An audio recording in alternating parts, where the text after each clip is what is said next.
صرف د الله د نوم وظیفه څلوېښت ورځې پابندۍ سره وکړه. بیا چې د الله نه هر قسم حاجت غواړې، څلوېښت ورځې نه پس دې د زړه څنګه ارمان وي او کوم قسم دعا غواړې، کوم قسم حاجت د الله جل شانه نه غواړې، الله جل جلاله به څلوېښت ورځې پس د ستا هر قسم دعا، هر قسم حاجت پوره کوي.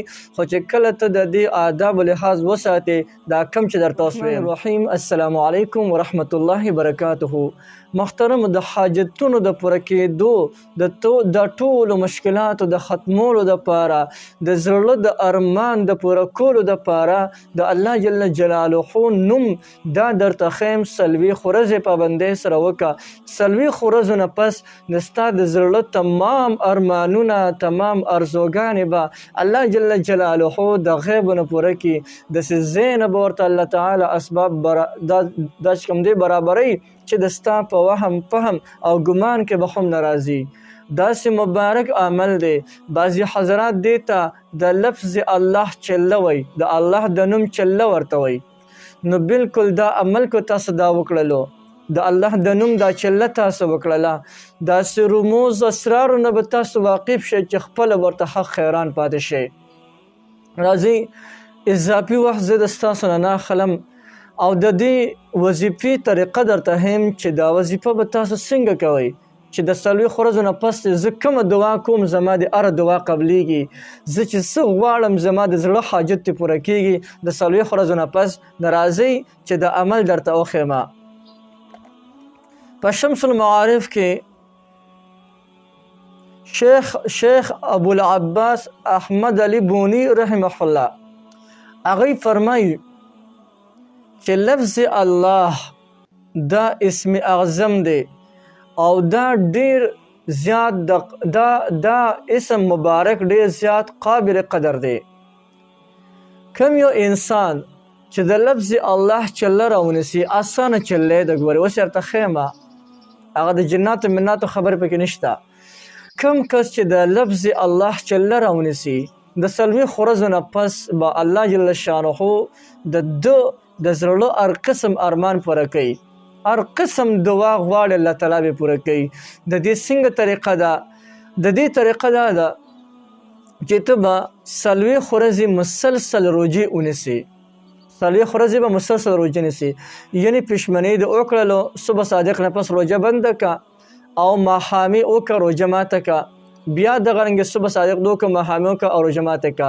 څلوېښت ورځې دغه رنګې یو میاشت او 10 ورځې روجې ته ونیسه او بیا د هغې نه پس د هغې سرې په دې څلوېښت ورځو کې دننه د شپې هره شپه ته به یو ځان له ځای ته ځې، داسې ځای ته لاړ شه چې هغه ځای کې انسانان نه وي. لکه مثلا ته په یو کور کې اوسېږې او د ستا سره خوا کې یو بل کور دی او په هغه کور کې بل څوک نه اوسېږي، اگر چې د ستا دیوال په دیوال ولې نه دی خو ځان له ځای دی. اوس که هغه کور کې ته نشي کولی نو یو ځان له ځای ته لاړ شه. که یو کس د پټو په غاړه باندې اوسېږي، یو پټي ته وځه. یو کس د سیند په غاړه اوسېږي، د سیند غاړې ته وځه. یعنې یو داسې ځای ته لاړ شه چې هغه ځای کې تا باندې کس را نشي او تا سره خبرې اترې ونه کړي د دې وظیفې په دوران کې. او داسې ځای کې به دا وظیفه کې چې تا د دې وظیفې په دوران کې یو کس ونه ویني چې دا کس دا وظیفه کوي، بالکل په تنهایۍ کې چې تی او صرف الله وي، ځکه چې دې کې توجه هم الله ته ډیره زیاته برابر وي. نو په دغه دوران کې چې د ورځې به روجه وي، د شپې به یو وخت وله مقرر کې، د ټولو اول دا به د نیمې شپې کې، د نیمې شپې کله چې نیمه شپه تېره شي نو دا به وکړې. ته به راپاسې لکه څنګه چې تهجد له راپاسې نو د تهجد په ټیم کې دا وکړه. مخکې به 2 رکعته نفل وکړې او دغه 2 رکعته نفل نه پس به